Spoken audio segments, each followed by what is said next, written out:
મહત્વના સમાચાર આટકોટમાં બાળકી પર દુષ્કર્મ કેસમાં આખરે કોર્ટે ચુકાદો આપ્યો છે અને આરોપી રામસિંહને ફાંસીની સજા ફટકારવામાં આવી છે। રાજકોટ ગ્રામ્ય કોર્ટે ચુકાદો આપ્યો છે। 12 જાન્યુઆરીએ આ આરોપીને દોષિત તો ઠેરવવામાં આવ્યો હતો અને ત્યારબાદ હવે તેને ફાંસીની સજા આપવામાં આવી છે।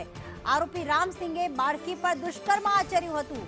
ગ્રામ્ય પોલીસે 11 દિવસમાં ચાર્જશીટ ફાઇલ કરી અને રિકન્સ્ટ્રક્શનમાં રામસિંહે ભાગવાનો પણ પ્રયાસ કર્યો હતો। આખરે ગ્રામ્ય કોર્ટે રાજકોટ ગ્રામ્ય કોર્ટે તેને ફાંસીની સજા આપી છે। મયુર અમારી સાથે જોડાઈ ગયા છે। મયુર, જે પ્રમાણે તમામ લોકોની માંગ હતી, મહિલાઓની ખાસ માંગ હતી કે આવા હવસખોરને ફાંસીની સજા આપવામાં આવે, ત્યારે રાજકોટ ગ્રામ્ય કોર્ટે જે ફાંસીની સજા સંભળાવી છે, ચુકાદો આપ્યો છે અને આખરે તેને ફાંસી મળી છે।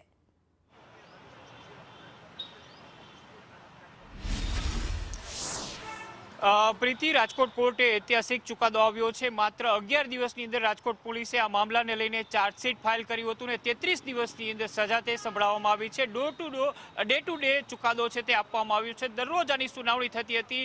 મહત્વની વાત એ છે કે આટકોટની અંદર 7 વર્ષની બાળકી છે તેને આરોપી રેમસિંહ છે તે લઈ ગયો હતો। જાડીની અંદર તેના ઉપર દુષ્કર્મ કરવાની કોશિશ કરી હતી ને ત્યારબાદ બાળકીએ રાડારાડી કરી દેતા તેને લોખંડનો સળિયો છે તે ગુપ્તાંગની અંદર ભરાવી દીધો હતો। આખા ઘટનાક્રમને લઈને પોલીસ દ્વારા આરોપીને તાત્કાલિક અસરથી ઝડપી લેવામાં આવ્યો હતો। ત્યારબાદ તેને રિકન્સ્ટ્રક્શન માટે લઈ જયો હતો અને જ્યાંથી આરોપી ભાગી જવાની કોશિશ કરતા પોલીસે તેને પકડવા માટે ફાયરિંગ પણ કર્યું હતું। ગોળી તેના પગની અંદર લાગી હતી। ત્યારબાદ આખો કેસ છે તે ચાલ્યો હતો। ડે ટુ ડે સુનાવણી રાજકોટ કોર્ટની અંદર થઈ હતી।